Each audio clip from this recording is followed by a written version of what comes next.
جنہیں اللہ نے ہی تمہارے قابل نہیں سمجھا وہ پھر کیسے تمہارے لیے بہتر ہو سکتے تھے۔ ایک نظر ماضی کی طرف دوڑاؤ اور سوچو کتنی ایسی چیزیں ہیں جنہیں تم اچھا سمجھتے تھے مگر ان سے تمہیں سوائے دکھ کے اور کچھ بھی نہیں ملا۔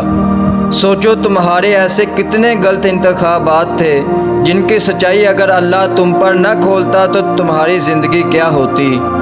جو کسی کے ساتھ غلط نہیں کرتے اللہ ان کے ساتھ بھی غلط نہیں ہونے دیتا۔ تمہیں جتنی محبت اپنی دعاؤں سے ہے نا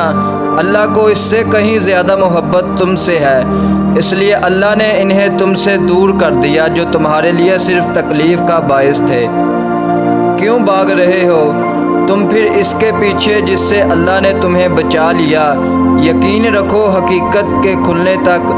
اور چھوڑ دو اس جگہ سے مرہم ڈھونڈنا جہاں سے زخم ملا ہو، کیونکہ مرہم صرف اللہ ہی دے سکتا ہے، اور جو صبر کرتا ہے اور توکل رکھتا ہے ان کے لیے اللہ شفا کے ذریعے بنا دیتا ہے اور انہیں نواز دیا جاتا ہے اس سے بھی بہتر جو انہوں نے کھویا ہوتا ہے۔ جس دن تمہیں اپنی زبان کی طاقت کا اندازہ ہو گیا اس دن تم لوگوں سے فضول بحث کرنا چھوڑ دو گے، اور جس دن تمہیں اپنے خیالات کی قوت کا اندازہ ہو گیا اس دن تم جہالت سے چھٹکارا پالو گے، اور جس دن تم نے اپنے اندر چھپے ٹیلنٹ کو کھوج لیا اس دن تم کامیابی کی سیڑھی پر پہلا قدم رکھ دو گے، اور جس دن تم نے لوگوں کی باتوں کو نظر انداز کرنا سیکھ لیا